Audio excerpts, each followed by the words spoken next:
এখন আমরা যে বিষয়টা নিয়ে আলোচনা করতে যাচ্ছি এটা হচ্ছে বয়েস। বয়েস মূলত দুই প্রকার।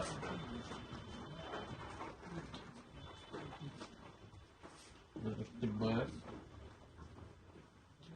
প্যাসিভ বয়েস।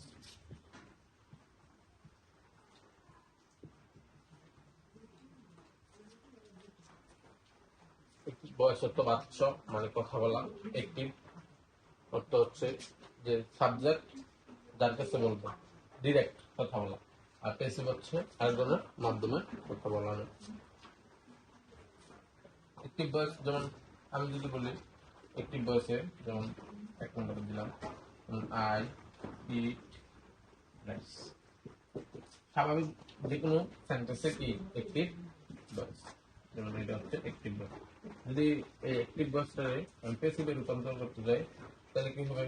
তাহলে অবজেক্ট সাবজেক্ট হয়ে যাবে। তাহলে হচ্ছে রাইস, তারপর একটা অক্সিলারি ভার্ব লাগবে। তো এটা হচ্ছে ইট হচ্ছে মূল ভার্ব। তাহলে অক্সিলারি ভার্ব হবে কি এই এই সাবজেক্ট অনুসারে। সাবজেক্ট যেহেতু কি সিঙ্গুলার, তাহলে হবে কি সিঙ্গুলার, তাহলে সিঙ্গুলার ভার্ব হবে। তাহলে রাইস ইজ। তাহলে তারপর যে মেইন ভার্বটা আছে এই মেইন ভার্বটা 3 নম্বর ফর্ম হবে। ইট ইট ইটেন ইটেন, তারপর বায়ার যুক্ত হবে, তারপরে সাবজেক্টের অবজেক্ট হয়ে যাবে। তাহলে আই এর অবজেক্ট তুমি। আশা করি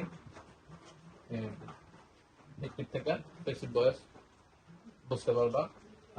প্রথমে সাবজেক্ট বসাতে হবে, তারপর সাবজেক্টের পরে এই সাবজেক্ট অনুসারে একটা অক্সিলারি ভার্ব বলবে, তারপর এই মেইন ভার্ব যে মেইন ভার্বটা আছে ওটা 3 নম্বর ফর্ম বলবে, তারপর বাই বলবে, তারপরে প্রথম যে সাবজেক্টটা ছিল ওটার অবজেক্ট হিসাবে বলবে।